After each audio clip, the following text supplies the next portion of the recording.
Así despedía Uruguay a Mario Benedetti en mayo del 2009. Se despedía el que había sido el autor más reconocido y exitoso dentro y fuera de fronteras. ¿Pero realmente conocemos todas las facetas de Mario Benedetti?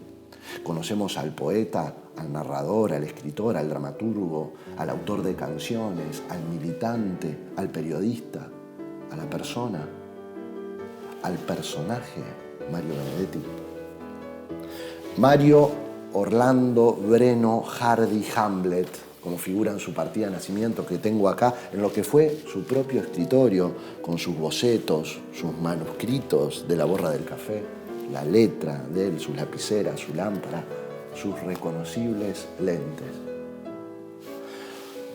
Mario Benedetti nació en Paso de los Toros en 1920 y a los 4 años se vino a Montevideo. Su padre era químico, su madre era modista, su hermano Raúl, 8 años menor que él, siguió la carrera del padre, pero mantuvo una relación muy estrecha con Mario durante toda su vida. Cuando era niño, Mario, en su barrio, Capurro, editaba su propio periódico escrito por él mismo y que su hermano repartía entre los vecinos. Tuvo una vida intensa y prolífica, con unos rasgos personales que lo acompañaron siempre. Humildad, sencillez, rigurosidad y coherencia. Pero bueno, comienzo tienen las cosas. Bueno, yo nací en Paso de los Toros, pero viví allí 2 años nada más. Mi padre era químico farmacéutico y ahí en Paso de los Toros él se empleó en una farmacia porque estaba recién recibido. Ahí conocí a mi madre, ahí se casó con ella y ahí nací yo. A los 2 años lo trasladamos por 2 años más a Tacuarembó. Y en el año 24 nos vinimos todos a Montevideo. Bueno, en Montevideo pasamos muy mal porque había muy poca disponibilidad de dinero. Llegamos a vivir en una especie de ranchito que tenía chapas de zinc arriba, ¿no? Ahí pasamos un periodo malo verdaderamente.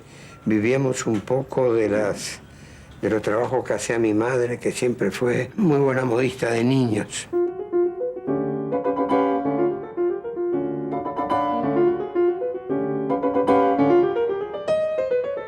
Mi padre por fin consiguió trabajo y me pusieron en el colegio alemán. Y bueno, hice toda primaria, hice en el colegio alemán, aprendí un idioma, aprendí disciplina, ¿no? Y yo tengo un buen recuerdo del colegio alemán. Fueron mis primeros amigos, ¿no? Yo los hice en el colegio alemán.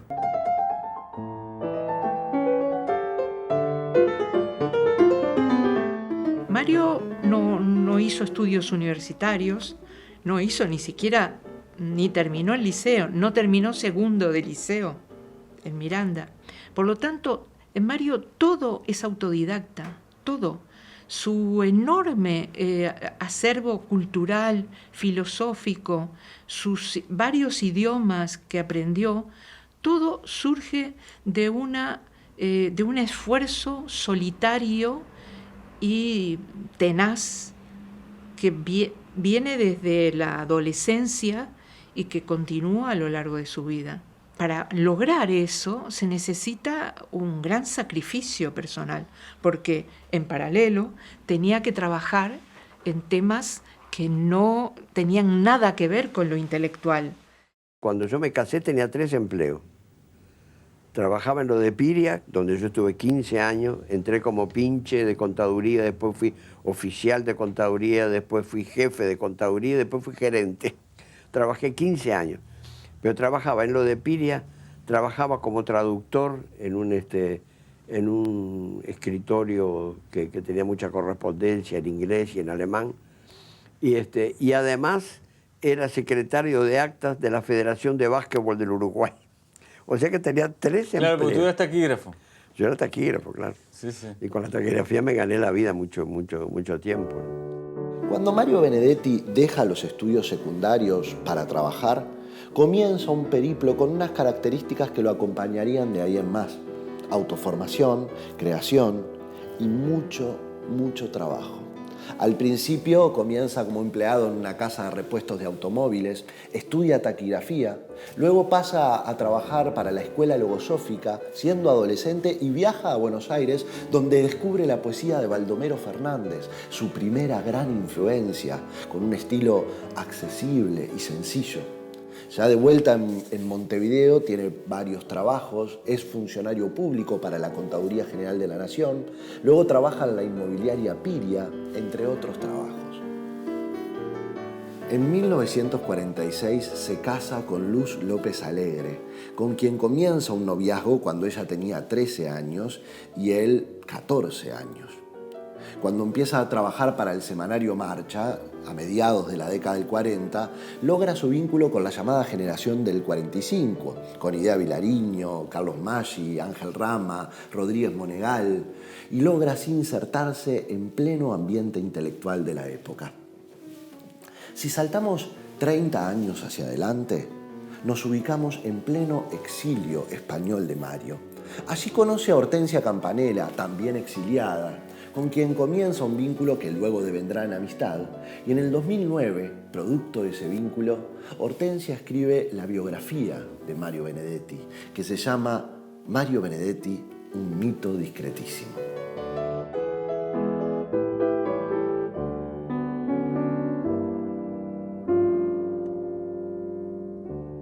Fue su interés en la literatura lo que lo llevó a empezar a escribir crítica literaria, a ensayos, cuentos, poesía. Y en ese sentido creo que el ejemplo o el cariño que podía encontrar en su casa y que inmediatamente encontró en su novia, en la que iba a ser su esposa Luz, fueron determinantes para impulsarlo. Para mí las relaciones humanas siempre han sido tremendamente importantes. Para mí como persona y también para mis personajes. En casi todos mis cuentos, mis novelas, las relaciones humanas son un factor casi protagónico, ¿no? Bueno, y dentro de las relaciones humanas yo creo que el amor es como una cumbre, ¿no? Es lo mejorcito de las relaciones humanas, es el amor, ¿no? No significa que todo lo que yo hablo del amor sea autobiográfico ni nada por el estilo. Yo creo que yo siempre he sido fiel, pero no fanático. Y además llevo 53 años casado con la misma mujer. De modo que mi experiencia del amor en pareja ha sido positiva.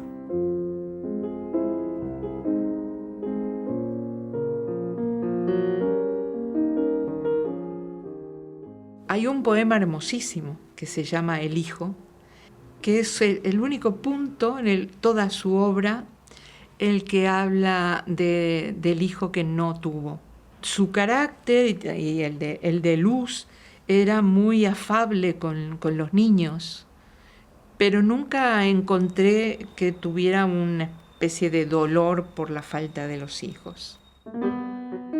De haber tenido un hijo, le habría enseñado a leer en los libros y muros y en los ojos veraces, y también a escribir, pero solo en las rocas, con un buril de fuego.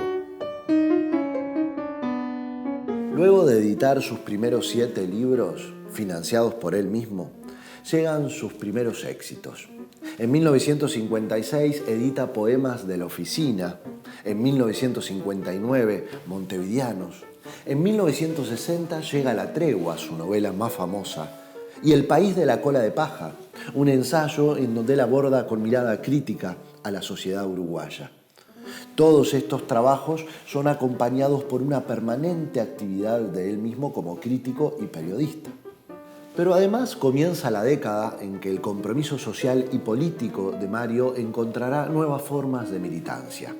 En 1959, la Revolución Cubana deslumbraba a las izquierdas de América y Uruguay no era una excepción. En 1971 se funda el Frente Amplio, unificando a todas las corrientes de izquierda, y se crea el Movimiento 26 de Marzo, del cual Mario va a ser fundador y principal dirigente. Luego vendrá el golpe de Estado y el exilio, primero a Argentina, luego a Perú, Cuba y España. Y en 1985, el desexilio. Creo que un exilio como el mío en España me hizo ganar cosas, ¿no? Me dio más madurez, en algún sentido me dio más cultura, ¿no? Yo cuando volví a Uruguay volví distinto. Yo volví diferente, como casi le pasó con casi todos los exiliados, ¿no?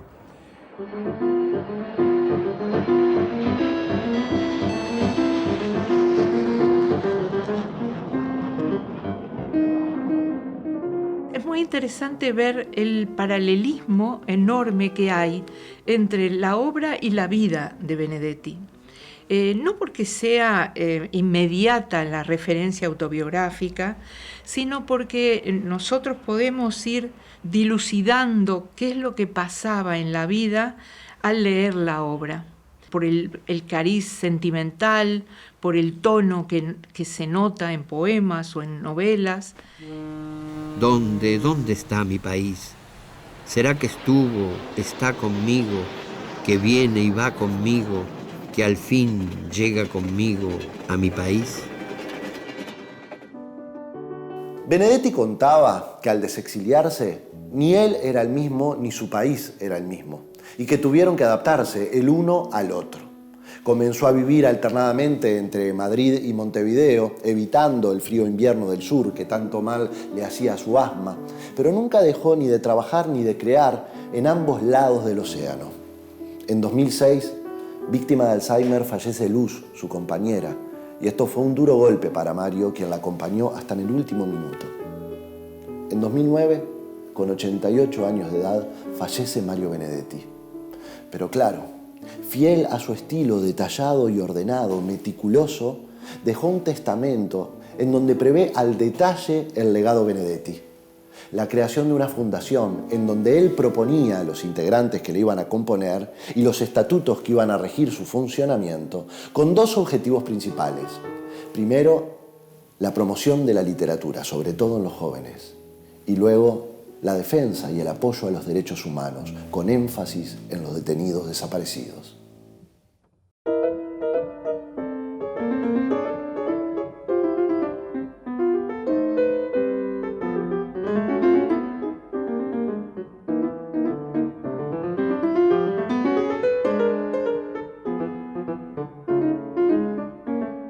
Básicamente, Mario Benedetti lo que quiso toda su vida fue comunicarse con los otros. Esa ansia de comunicación, de llegar al otro, de transmitir cosas, valores, inquietudes, todo eso se puede, por supuesto, transmitir de muy diversas maneras, pero la poesía es la mejor. La poesía es un mundo tan propicio, para nosotros casi transparente, opaco para el resto soberano. A veces es un lago inmóvil, taciturno, y otras veces un río que no conoce orillas. Puede ser un abrazo, un ajuste de cuentas despiadado o un manjar de piedad, luna mediante. La poesía uruguaya, sobre todo en la primera mitad del siglo XX, se desarrollaba bajo unos cánones que la generación del 45, la llamada generación crítica, se va a dedicar a cambiar. Recordemos que era una generación particularmente destacada en el género de la poesía, sobresaliendo Idea Vilariño, Ida Vitale y Amanda Berenguer. Y Benedetti, bajo aquella influencia de Baldomero Fernández, escribe su poesía con una forma y temática inusuales hasta el momento. Rafael Courtoisí, ensayista, escritor y docente, reflexiona aquí sobre la poesía benedettiana.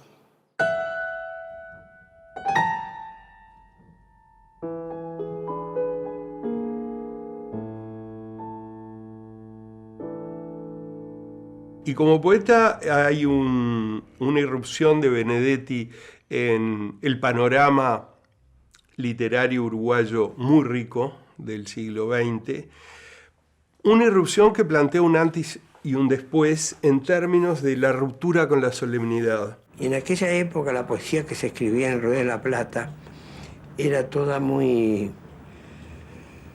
extraña, muy misteriosa. Los animales que aparecían en los poemas de esa época eran corzas y gacelas que nosotros no conocíamos. Entonces yo pensaba, yo quiero ser poeta, pero no quiero escribir esta poesía.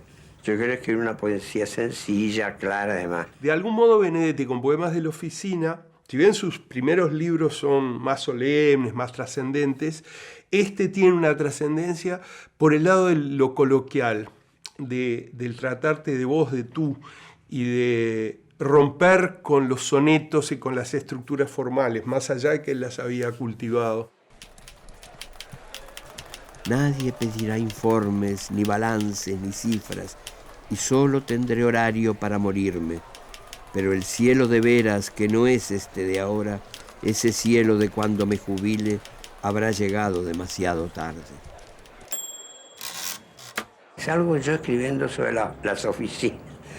Y la gente, yo creo que se sintió, se reconoció en esos poemas. Están hablando de mí, ¿no? Aunque no eran muy favorables mis impresiones de la oficina que aparecían en los poemas.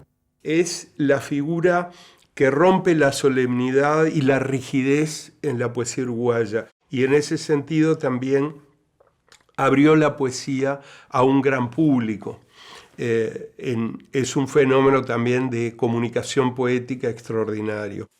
Hay una mesa grande para todos los brazos y una silla que gira cuando quiero escaparme. Otro día se acaba y el destino era esto. Es raro que uno tenga tiempo de verse triste. Siempre suena una orden, un teléfono, un timbre. Y claro, está prohibido llorar sobre los libros, porque no queda bien que la tinta se corra.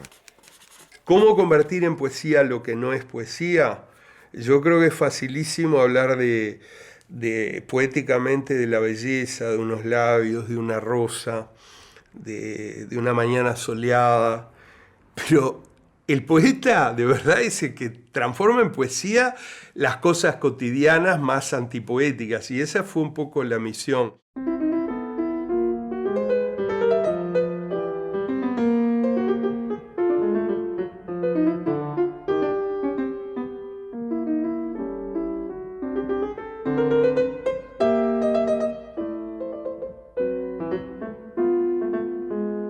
La poesía para mí, a pesar que he escrito en tantos géneros, porque tengo novela, cuento, poesía, teatro, ensayo, etc., para mí es el género primordial, para mí, ¿no? Es el género en que he escrito más libros, ¿no? Y para mí es una cosa de un poco de entrar en la propia conciencia. Yo creo que la conciencia y el ambiente social son los dos inspiradores de mi poesía. No digo que sea la de todos los poetas, ¿no? Pero para mí es muy importante. Por algo tengo el género en que he escrito más libros, ¿no? Preciso tiempo. Necesito ese tiempo que otros dejan abandonado porque les sobra o ya no saben qué hacer con él. Tiempo en blanco, en rojo, en verde, hasta en castaño oscuro. No me importa el color, cándido tiempo que yo pueda abrir y cerrar como una puerta. Él tiene la suerte y el terrible desafío de nacer de pertenecer a una generación que tenía conciencia de sí misma como generación, con relaciones muy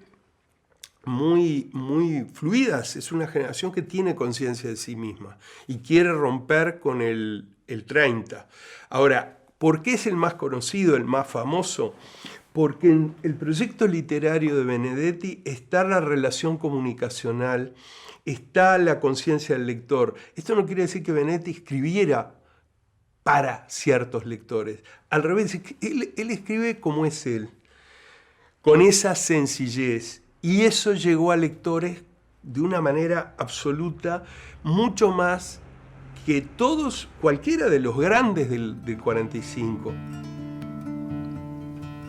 cuando empezaron a desaparecer hace 3, 5, 7 ceremonias, a desaparecer como sin sangre, como sin rostro y sin motivo, vieron por la ventana de su ausencia lo que quedaba atrás, ese andamiaje de abrazos, cielo y humo. No son solo memorias, son vida abierta, continua y ancha, son camino que empieza, cantan conmigo, conmigo cantan. Su obra, él, a partir de un momento, la reúne en un libro que después son 2 tomos, que se llama Inventario. Y en ese inventario hay un núcleo de comunicación directa, que es la puerta de entrada de miles de adolescentes y jóvenes en el mundo al fenómeno poético. Después algunos seguirán en ese carril comunicacional y otros se irán hacia zonas más arduas. Por ejemplo, en Guadalajara, una vez vienen un hombre joven y una mujer joven, y vienen con un ejemplar de inventario y me dice, bueno, lo queremos ver. Nosotros estuvimos casados, pero nos divorciamos. Pero de todos modos le queríamos decir que nos conocimos por este libro suyo, por Inventario.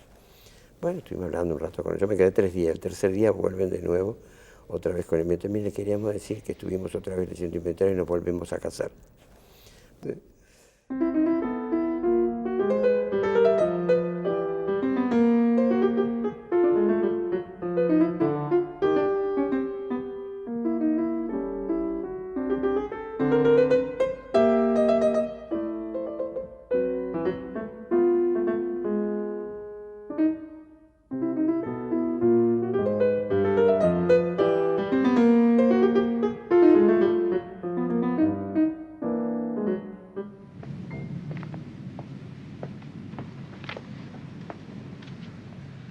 Dicte nomás.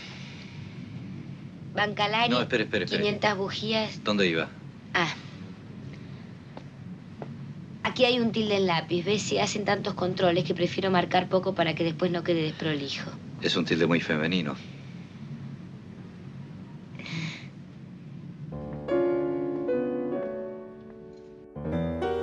Durante la década del 70, varios relatos de Mario Benedetti son llevados al cine. Pero tal vez el más recordado sea la filmación en 1974 de La Tregua, de Sergio Renán. La realidad burocrática y mesocrática de Uruguay volvía a ser un tema central. Y si bien a Mario Benedetti no le gustó, no estuvo de acuerdo que el director ubicara la acción fuera de Montevideo, la película tuvo un gran impacto a ambos lados del río. Fue la primera película latinoamericana en ser nominada a un Oscar. Fernando Butazzoni, periodista y escritor, considera la escritura de Mario Benedetti de una sencillez y profundidad difíciles de igualar.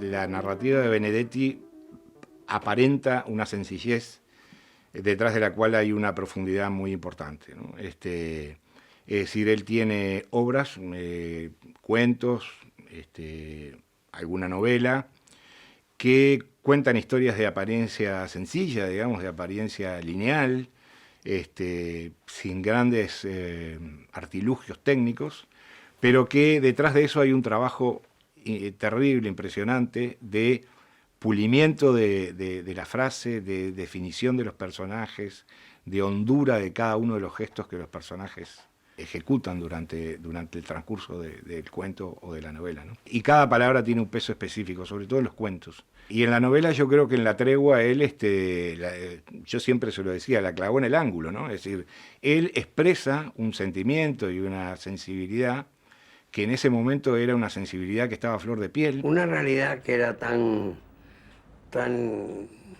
como diría, pesada para mí, que la realidad burocrática, hacía que uno no solo escribiera cosas que reflejaban esa realidad, sino que esa misma realidad daba origen a episodios de ficción que, sin dejar de pertenecer a ese mundo burocrático, eran inventados.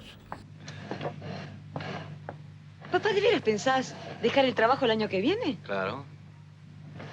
¿Sabes que me parece mentira que estés harto de trabajar? ¿Qué vas a hacer acá encerrado todo el día? ¿Cómo sabes que voy a estar encerrado todo el día? Porque para ella el mundo se divide entre los piolas que son felices porque trabajan en las oficinas y los desdichados que se quedan en la casa atendiendo a la familia. Mentira, yo nunca me quejé de eso. Che, no empiecen a pelear ahora. ¿Y si hacemos un brindis en mi honor? ¿Qué les parece? Era obvio lo que le estaba contando, que eso existía, que esas relaciones existían y que esos dramas humanos existían. Pero qué bien contado que estaba, ¿no? Y cómo a nadie se le había ocurrido antes, mientras otros escritores buceaban en otras profundidades, en mares más exóticos, digamos. Él buceaba en las profundidades de lo cotidiano, ¿no?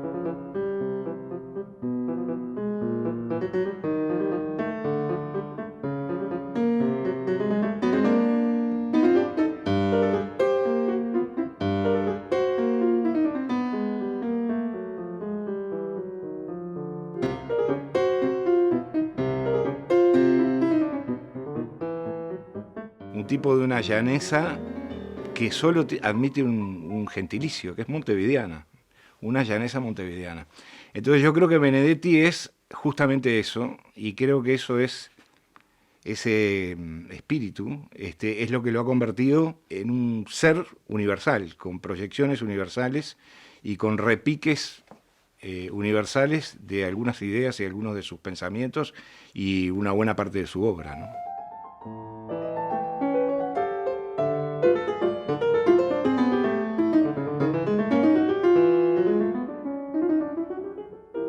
Por ejemplo, el cuento para mí es un género tan difícil.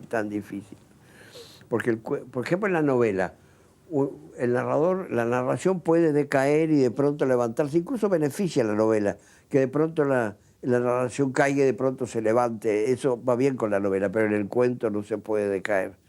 El cuento tiene que estar... Hay que mantener agarrado el cogote al lector. Al ¿no? lector, sí. Sin soltarlo. Con todo el final. rigor. Y al final, ¿no? El cuento no puede descuidar jamás el final. Los grandes cuentistas, Quiroga, Chekhov, Maupassant, Hemingway, fueron maestros del final de sus cuentos, ¿no? Y además del rigor de todo el cuento, ¿no? Y Rulfo también. Era el cumpleaños de mi madre y yo le compré un juego de pocillos que eran de distintos colores, eran 2 rojos, 2 negros y 2 verdes. Y en cuanto llego hay un apagón, y era de noche. Y aparecieron los 6 pocillos, que como estaban en la oscuridad total, para mí eran todos del mismo color. Y en ese momento a mí se me ocurrió que ahí había el origen de un cuento. Yo tengo que escribir un cuento sobre esto, como si yo fuera un ciego.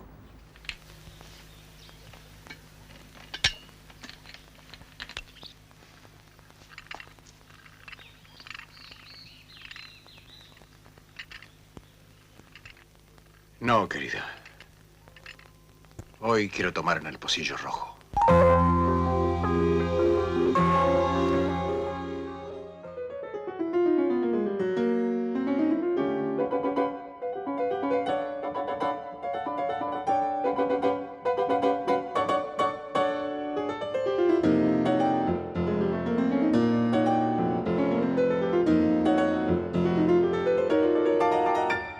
En el año 68, cuando publica Gracias por el Fuego, que fue un libro que tuvo un éxito muy importante, que tiene el enorme galardón de haber sido prohibido por la censura de Franco en España, que se hicieron muchas ediciones en América Latina y después se tradujo. A partir de ese momento Benedetti se dio cuenta que era un escritor de peso importante, con influencia y con relevancia. Y supongo yo que habrá dicho, bueno, ¿qué hago con esto? Y me lo gasto en política. Y se gastó esa solidez, ese prestigio, esos vínculos, esos lazos establecidos, que eran muy anteriores a esa época.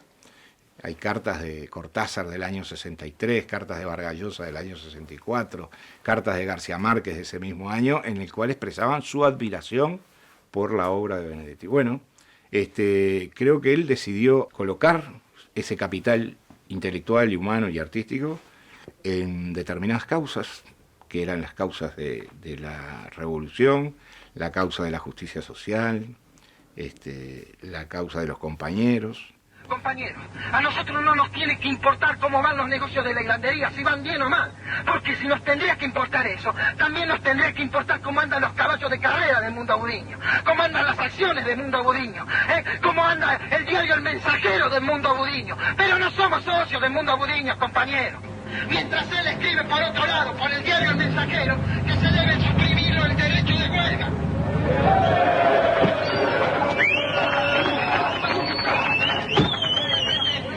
Hacernos socios, pero cómo no vamos a ser socios de él. Compañeros, nosotros no tenemos... Este agudiño no debe dormir en paz, ¿eh? Sí. Como un ángel. En la policía. 5 horas por día, no necesita más. ¿Y usted cómo lo sabe? Soy el hijo. Bueno, yo tengo una novela en verso que se llama El cumpleaños de Juan Ángel. Y para mí fue todo un desafío. Empecé a escribir, tenía el tema y lo empecé a escribir en prosa. Y había escrito como 20 páginas y no marchaba aquello. Y entonces pensé, pero este es un tema poético. Y si es un tema poético, ¿por qué no lo escribo en verso? Y lo escribí en verso.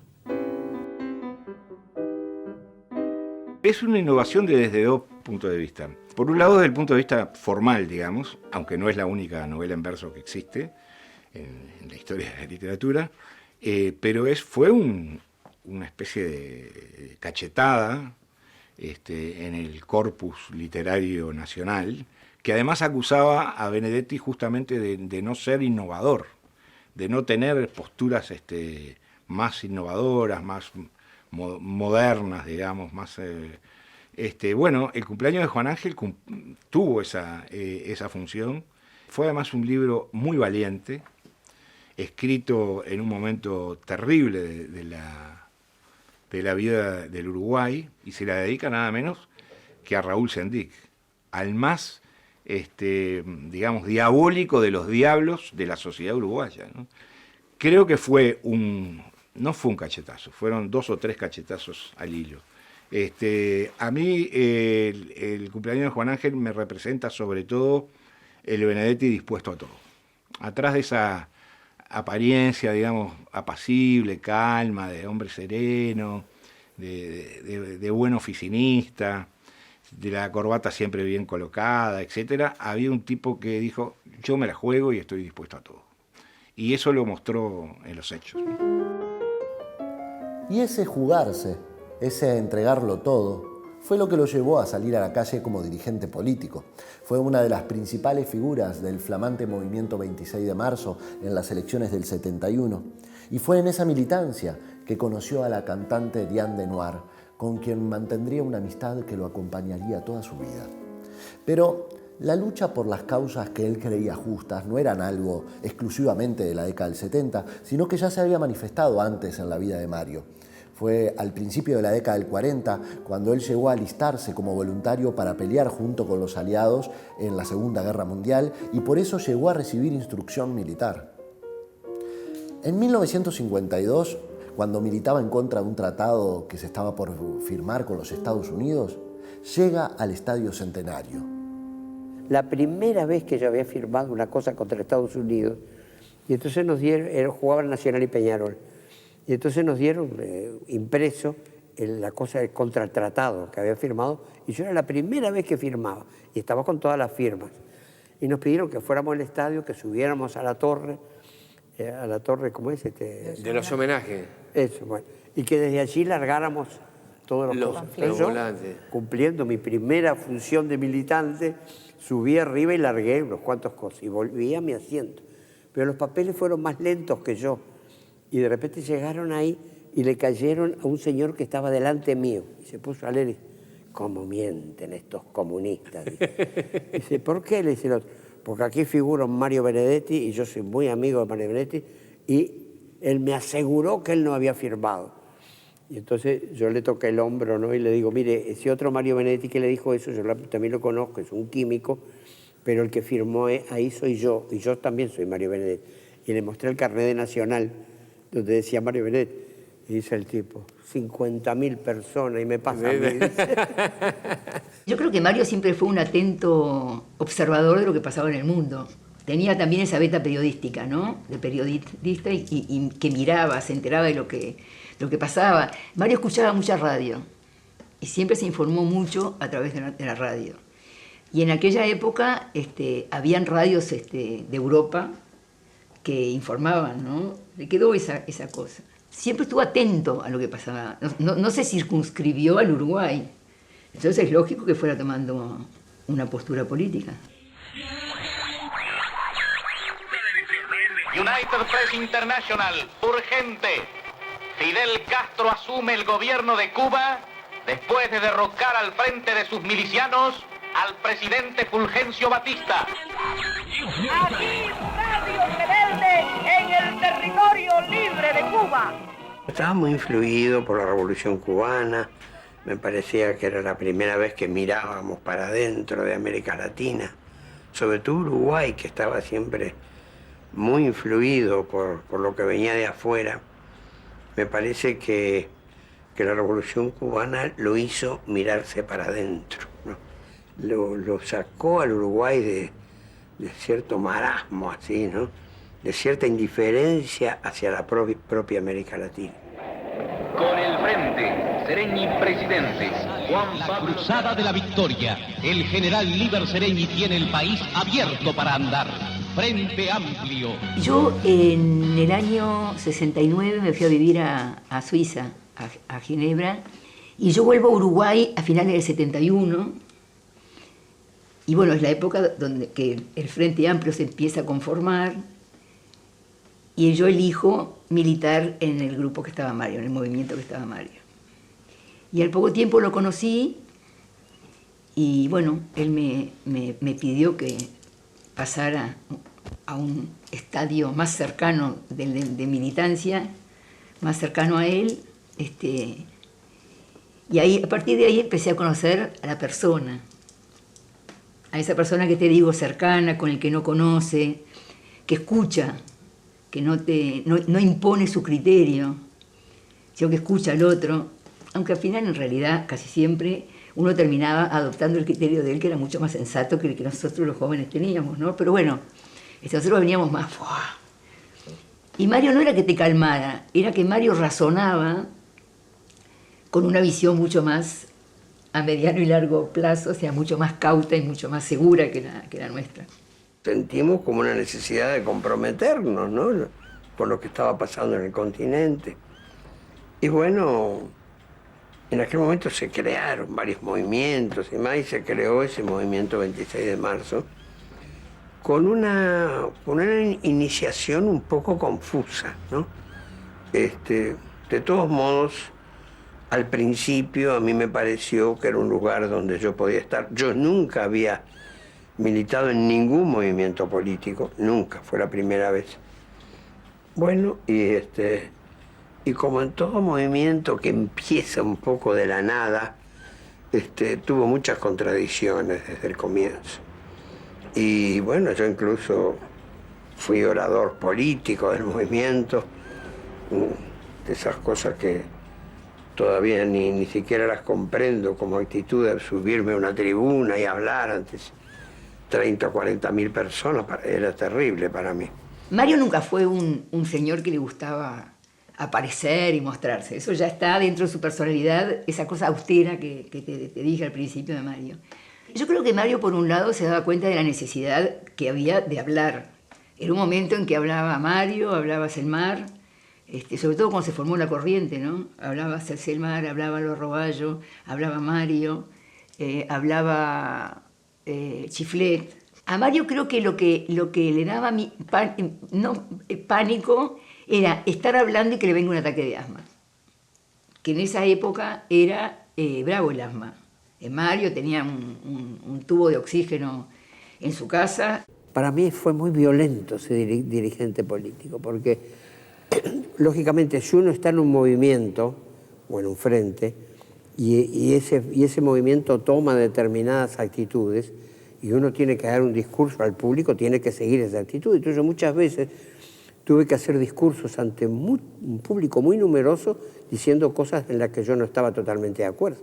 Pero un militante político, un dirigente político tiene que hacer eso. Por eso después yo no quise ser nunca más dirigente político, porque eso me provocaba como una tortura intelectual, ¿no? Porque además yo creo que después de todo puedo decir cosas políticas más libremente en lo que escribo, en mis artículos periodísticos, en un cuento, en un poema, sin que nadie me esté marcando, ¿no? Y bueno, y eso lo seguí haciendo, ¿no? Yo creo que he sido bastante coherente en ese problema. Creo que he tenido siempre una posición antiimperialista, ¿no? Y además dentro del frente, ¿no? Yo nunca me fui del frente. Luego del golpe de Estado, Mario pasa a vivir a Buenos Aires, pero amenazado por la AAA, deja Argentina a finales de 1975. Vive 2 años en Cuba, pero el clima del lugar no es lo mejor para su asma y la comunicación de la isla con Uruguay es casi imposible, por lo que decide migrar a España.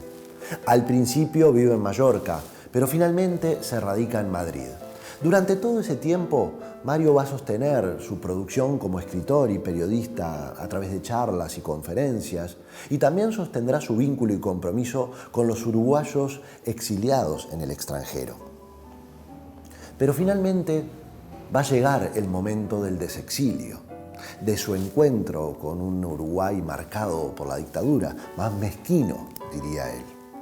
Si bien ahora va a pasar la mitad del año en España, la otra mitad que pasa en Montevideo, él recobra sus actividades a pleno, funda el semanario Brecha y va a ser un militante activo por el voto verde que luchaba contra una ley que consagraba la impunidad de los crímenes de la dictadura.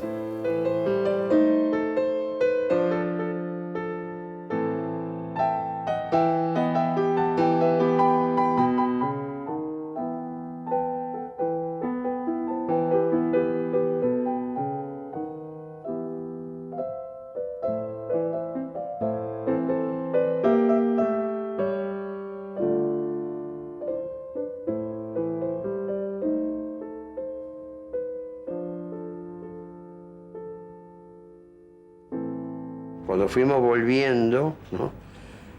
Esa es la otra parte del exilio, es el desexilio, ¿no? Que es una palabrita que yo inventé. Y el desexilio tiene su luz y su sombra, ¿no? Es bueno por todo lo que uno recupera como paisaje, como afectos, etc. Pero no es tan bueno porque cuesta mucho la reintegración en el propio país que ha pasado 12 años de dictadura y que por lo tanto ha cambiado mucho también. Entonces, un país que ha cambiado con un exiliado que vuelve que también ha cambiado. Entonces la integración no es fácil, ¿no? Pero bueno, de a poco hay que irse acomodando el país y uno, ¿no? Un Uruguay que recupere su capacidad de soñar y de hacer sus sueños realidad. Muchas gracias.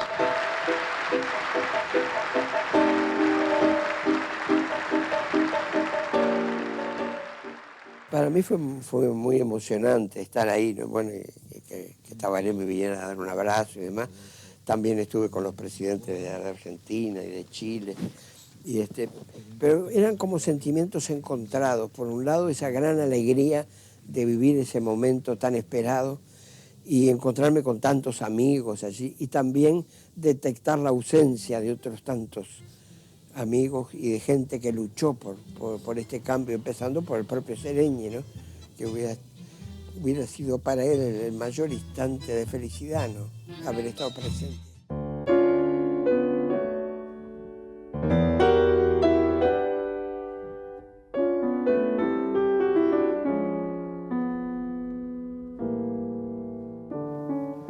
El año 2004 vino cargado de novedades. En marzo, la Universidad de la República le otorga el título Doctor Honoris Causa. En julio fallece Líber Seregni y en octubre llega por primera vez al gobierno el Frente Amplio. Ese año Mario Benedetti publica 2 libros de poesía y publica también un libro llamado Memoria y Esperanza, dedicado a los jóvenes, en donde alterna la poesía con unas reflexiones críticas sobre la vida y el porvenir. Reflexionar, un denominador común en la obra de Benedetti. Recordemos aquella publicación de 1960, El país de la cola de paja, donde él otorgaba una mirada crítica sobre la sociedad uruguaya. O si no, basta mirar toda su producción periodística, en donde abundan las reflexiones.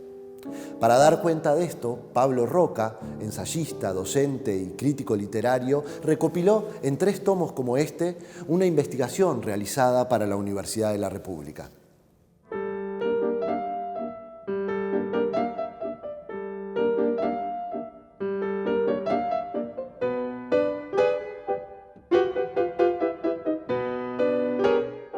Con Benedetti me parece que hay un problema, y es que él ha quedado fijado en la última imagen, la de los últimos años, la que en buena medida promovieron los medios de comunicación de masas, para los cuales él se avino a prestar esa imagen.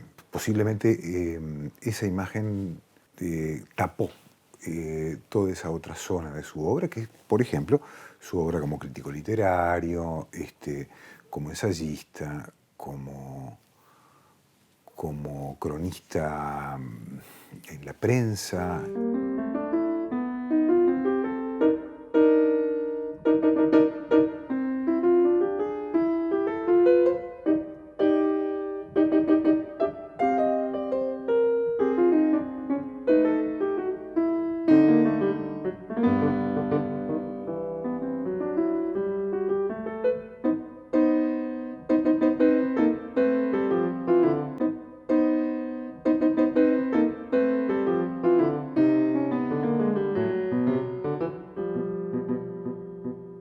Mi vinculación así con Marcha empezó porque no sé qué aniversario hubo del Quijote, y Marcha llamó a un concurso de sonetos sobre el Quijote. Y yo mandé 4 sonetos y los mandé y saqué el segundo premio y 3 menciones. Y entonces eso le llamó la atención y me llamaron para que colaborara.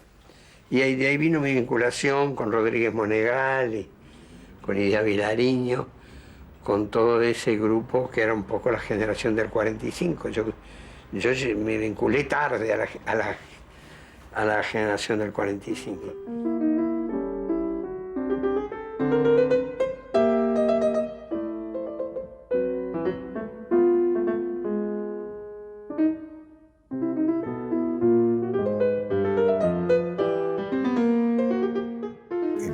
De casi todos los escritores de donde fuere, y en particular de América Latina, tanto durante el siglo XIX como durante gran parte del siglo XX, no solo hicieron poesía o novela o cuento o teatro, Benedetti hizo todo esto, sino también crítica sobre literatura, un poco por necesidad, en la medida en que participaron en el mundo de la prensa, que era el espacio de la literatura. Varias de esta gente, como Rodríguez Monegal, Idia Vilariño, Manuel Arturo Claps, crearon una revista que fue muy importante, que fue la revista Número. Y cuando habían ya publicado 2 o 3 números, me hablaron a mí para que si quería incorporarme al equipo de Número. Y bueno, yo dije que sí, me gustó mucho que me llamaran, porque era una revista que a mí me agradaba mucho, me parecía una revista muy seria, muy objetiva, ¿no?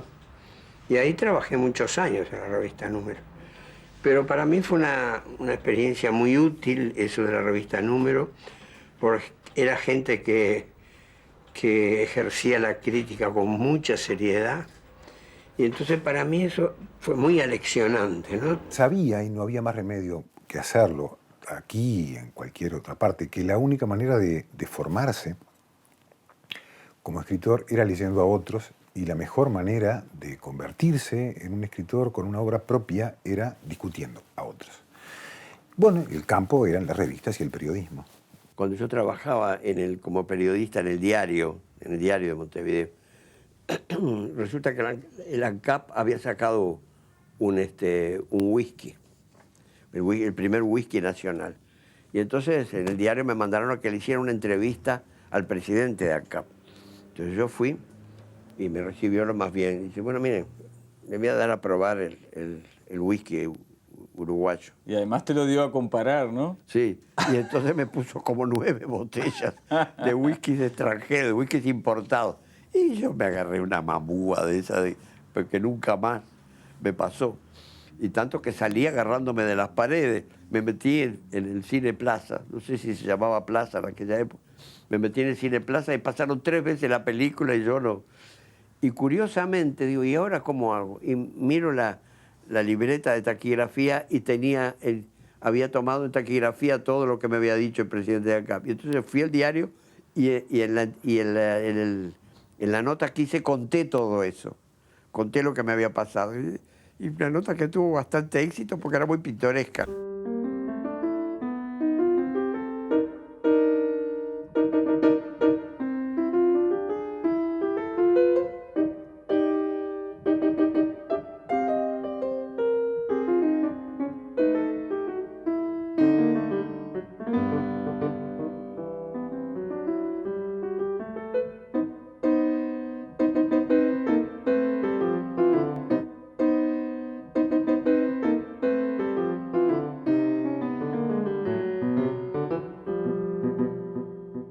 De modo que en el caso de Benedetti se trata de un oficio, el oficio de escribir en la prensa, el oficio de ser periodista, de una manera múltiple.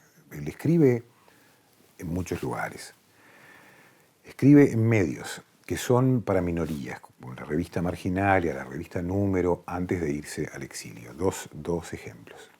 Pero también escribe en periódicos con un público un poquito más amplio, supongamos Marcha, el semanario Marcha. Y a su vez escribe, tanto para La Mañana cuanto para El Diario, sobre teatro, hasta sobre fútbol, ¿no? De modo que, es decir, se gana la vida haciendo eso, pero a su vez hace construye un estilo. La preocupación de Benedetti por la difusión de nuevos autores fue permanente durante toda su carrera. Desde las revistas publicadas en la década del 40, como Marginalia o Número justamente, al papel que desempeñó en el Centro de Investigaciones Literarias de Casa de las Américas, en Cuba, pasando también por su extenso trabajo como crítico literario en prensa escrita o en libros. Justamente, este trabajo periodístico lo acompañó durante toda su vida profesional. En La Mañana, El Diario, Marcha, también colaborando luego con medios de otros países como Argentina y España, con El País de Madrid, por ejemplo. Pero todo este trabajo era acompañado de un humor propio de la personalidad de Mario. En Marcha y en Peloduro desarrolló aquella famosa columna que se llamaba Mejor es Meneallo y firmaba con el seudónimo de Damocles.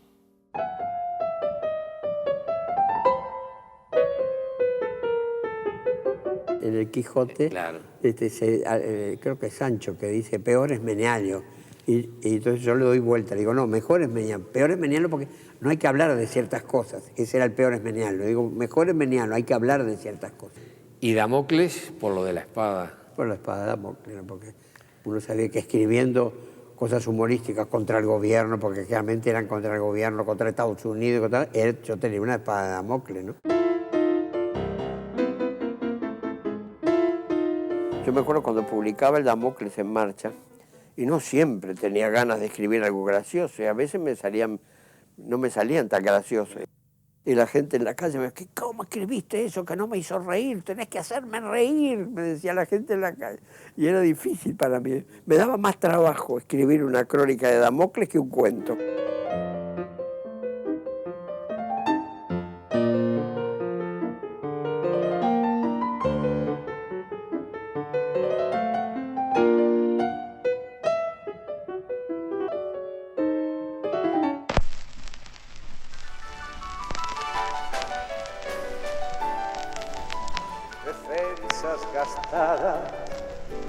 Sus gastos de defensa con todos sus laureles, el norte Sergio de Arena. Joan Manuel Serrat fue uno de los artistas que más difundió la poesía de Mario Benedetti en el mundo a través de la canción, a partir de un trabajo en conjunto que se llamó El Sur también existe. La comunicación, una preocupación en toda la obra de Benedetti, casi una obsesión, encontraba a través de la canción un vehículo excepcional para expresarse en la década de los 60 en adelante. Pero fue en 1972 que comienza una colaboración junto a Nacha Guevara y Alberto Favero, que tuvo varios discos, varias colaboraciones, varias presentaciones y recitales, y en alguno de esos recitales se podía encontrar incluso a Mario Benedetti arriba del escenario. Pero si tenemos que hablar de la primer poesía hecha canción, tenemos que referirnos a tal vez la canción más popular y más conocida por estos lados, que es Cielo del 69, muy conocida la versión de Los Olimareños, pero que musicalizó Héctor Numa Moraes. Que vengan o que no vengan, al pueblo nadie lo oficia. Y bueno, en el 70 fue que hicimos la música para Cielo del 69, ¿no? Que salió publicada en un semanario, creo. El asunto es que con Julio Calcaño estábamos haciendo recitales en el Teatro Odeón. Y bueno, uno lo hicimos con Mercedes Sosa y otro en el 70 lo hicimos con los Olimareños. Los Olimareños cantaron ahí. Yo escuché por primera vez Angelitos Negros, por ejemplo, que me impresionó la versión de ellos. Y en ese momento Julio había puesto en el recital nuestro El Cielo del 69 y le hice la música para cantarlo con él. Él iba diciendo parte y yo cantando. Y eso a los olimareños le vino como anillo al dedo, porque eran dos. Cielito, cielo que sí. Cielo del 69. Y le digo a Braulio, mirá esta está linda, ¿no? Esta de Mario, ¿no? Y bueno, la hicimos tal cual la hacía Numa. Y bueno, fue un tremendo batacazo, ¿no? Recuerdo que en el estadio fue de las canciones que, bueno, la gente se enloquecía, ¿no? Claro que esto se hizo famoso por la versión de ellos, ¿no? Que fueron los cantores, creo, que más vendieron en este país en la historia del canto popular, ¿no? De siempre. Que vengan o que no vengan, al pueblo nadie lo asfixia. Se acabó la caridad y va a empezar la justicia. Que la luna llena brille, que acabe la cuenta llena, que empiece el cuarto menguante y que mengue por las buenas. De un largo trabajo que hemos tenido junto a Alberto, que allí está, la dicha de realizar con el poeta uruguayo Mario Benedetti, hay un ciclo de canciones que se llama Canciones de Amor y Desamor. Hemos elegido una para hacer aquí. Se trata de una canción de amor y se llama Te quiero. Si te quiero es porque sos mi amor, mi cómplice y todo. Es uno de los poemas más afortunados de él. Yo creo que el mérito es de ese poema, que es tan extraordinario, tan universalista, tan plurisignificativo, que realmente se llevó a todo el mundo por delante, porque es una manera de expresar el amor que le va a todo. O sea, es muy, bueno, universalista es el término correcto. El poema es extraordinario. Ya estaba metida la música en ese poema. Somos mucho más que dos. Después también hice canciones también para Nacha Guevara y Favero, que hacían un espectáculo y yo también participaba en el espectáculo, ¿no? Yo decía poemas y ellos cantaban letras mías que Favero le había puesto música. Favero es un músico formidable. 72, por ahí, es en esa época, ¿no? Empezamos a trabajar las primeras cosas que fueron las canciones de la oficina, y supongo que algunas de las canciones tomaron un carácter muy popular porque simplemente no trabajé en contra del espíritu que tenía la creación de él, ¿no?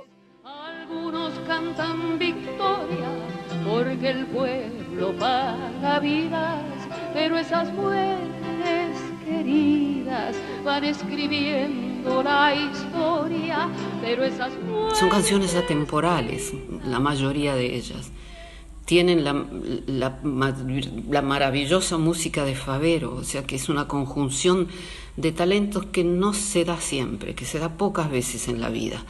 Así que es un material que en general sigue vivo, sigue vigente y sigue conmoviendo. Bueno, eso es lo que pasa con los artistas. Con tu puedo y con mi quiero, vamos juntos, compañeros. Era una persona que hablaba muy claro y con un alto nivel estético, digamos, en el manejo de la poesía. Él abría una vía que iba directamente a la sensación y al corazón de las personas, ¿no? Mario era humilde y cabeza dura. Y había una cosa que no le gustaba nada, y era que, sobre todo al principio, cuando anunciaban el disco o el espectáculo, ponían Nacha canta a Benedetti. Y eso lo enfurecía, porque él decía esto. No es Nacha canta a Benedetti, es Nacha canta Benedetti, porque si pones la A, parecería que yo estoy en un balcón y vos me estás cantando desde abajo. Así que eso lo ponía de muy mal humor. Pero con el tiempo esto se fue acomodando y ya quedó el clásico de Nacha canta Benedetti. Y espero volver a hacerlo. ¿Quién me iba a decir que el destino era esto? Ver la lluvia a través de letras invertidas. Haber trabajado con Mario es una de las experiencias más importantes y más valederas de mi vida como artista, ¿no? Creo que fue una de las cosas más importantes que me pasaron.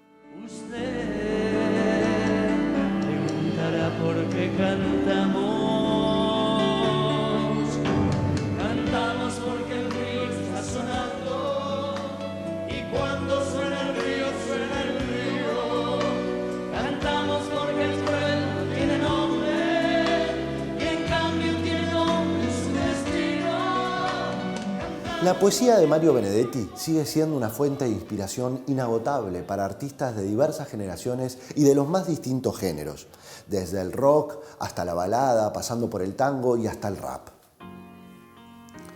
Tania Libertad es una artista nacida en Perú, pero radicada hace más de 40 años en México, y en 1998 editó un disco con poemas de Mario Benedetti musicalizados por el también peruano Víctor Merino. El disco se llamaba La vida, ese paréntesis, ya que tomaba su título del libro de donde salieron los poemas del propio Mario Benedetti. Las piernas de la amada son fraternas cuando se abren buscando el infinito y apelan al futuro como un rito que las hace más dulces y más tiernas. Mario Benedetti es, digamos, sigue siendo un maravilloso representante del género literario que más me gusta, que es la poesía. Él hacía una poesía que nos llegara a todos, ¿no? Es por eso es que sus textos de por sí ya traían como una música, ¿no? Sus poemas traían ya su propia música, ¿no? No todos los poetas pueden decir eso, digamos, ¿no? Volver al barrio siempre es una huida, casi como enfrentarse a dos espejos Uno que ve de cerca, otro de lejos, en la torpe memoria repetida. Aprendí muchas cosas de él y me reforzó muchos valores también, ¿no? El valor, ese hombre comprometido, que no dio su brazo a torcer, ¿no? Ese hombre que a través de su obra fue tan transparente, ¿no? Pasa el baile de tu cintura, la calle queda absorta, deslumbrada. Desnuda, te sueña la mirada. ¿Sos carne de cañón o de censura? Tanto para mí como para él, la vida es solamente este paréntesis que seguramente lo voy a ver allá. Ahí, cuando yo me vaya, lo voy a encontrar allá y le voy a decir, efectivamente, tenía razón. La vida, ese paréntesis. Una mujer desnuda y en lo oscuro tiene una claridad que nos alumbra. Su vida y su poesía siguen de un mismo camino. Yo creo que es algo que él hace intencionadamente, sí, y porque de esta forma él se conoce mejor, o sea, escribe frente al espejo todo el rato y también nos conoce mejor a los demás. Una mujer desnuda y en lo oscuro genera una luz propia y no se enciende. No nos conocíamos con Serrat. Y me llamó a Madrid, que yo estaba en Madrid, y dice, mirá, yo he pasado por varios países de América Latina y en todos los países me regalaron un ejemplar de tu inventario. Y yo no lo había leído y me puse a leerlo el otro día y hay una cantidad de temas para hacer canciones, pero yo no los puedo cantar así. Tendrías que transformarlos en letras de canción. Los árboles serán acaso solidarios, digamos el olivo de Jaén, con el terco quebracho de Entre Ríos, o el triste sauce de Tacuarembó. Es un orgullo poder contarlo como letrista de uno, porque en el caso de Mario sí que puedo decir puedo decir orgullosamente que Mario ha colaborado conmigo como letrista. Claro. Porque el trabajo del sur también existe, no es un trabajo en el que los poemas se hayan musicalizado tal y como son el original, sino que Mario tuvo que hacer todo un trabajo de reinvención poética. Él tuvo que tomar todos los poemas que se seleccionaron y de ahí hacer una estructura para canción. Algo que Mario sabe hacer perfectamente y en lo que tiene mucha experiencia, cosa que muy pocos poetas son capaces de hacer y de entender, ¿no? Para musicalizar, la letra tiene que tener rima, tiene que tener una medida regular, ¿no? Entonces empecé a trabajar en eso. Y él estuvo en Montevideo, fue a Punta del Este a ver una gente, y cuando vino se encontró que yo le había hecho como 10 o 12 letras de canciones basadas en poemas. Y dice, ¿qué título le ponemos? Y digo, mira, yo pensé uno, a ver si te parece. El sur también existe, bárbaro, dice, está muy bien. Y hicimos el disco, ¿no? Y así entre todos logra lo que era un imposible.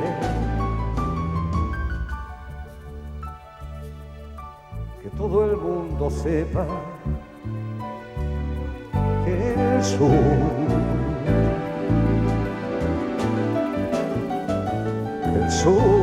también existe. Me parece importante conmemorar el centenario de su nacimiento con el cariño que hay que conmemorar, haber podido disfrutar, haber podido cobijar y ser amparados al mismo tiempo por alguien como Mario, una persona comprometida en lo social, en lo artístico y en lo político, comprometida con el tiempo y que le tocó vivir y el mundo que le tocó compartir. Defender la alegría como una trinchera, defenderla del caos y de las pesadillas, de la cada miseria y de los miserables, de las ausencias breves y las definitivas, defender la alegría, defender la alegría, defender la alegría,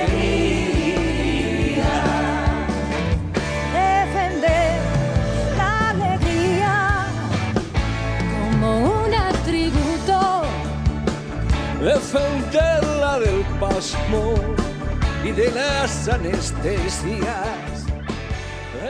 La vida de Benedetti, entonces, un poeta, un narrador, un cronista comprometido con su tiempo y con su pensamiento, estuvo atravesada siempre por la necesidad imperiosa de comunicar. Y para ello tomó todo lo que tuviera a su alcance, las publicaciones, los estrados políticos, los escenarios teatrales, los medios de comunicación, los estrados académicos, las canciones. Una vida transitada con paso firme, pero tranquilo, con mucha humildad, pero una rigurosidad excepcional, y una creatividad puesta al servicio de una obra descomunal que poco a poco se ha vuelto un símbolo de nuestra identidad. Defender la alegría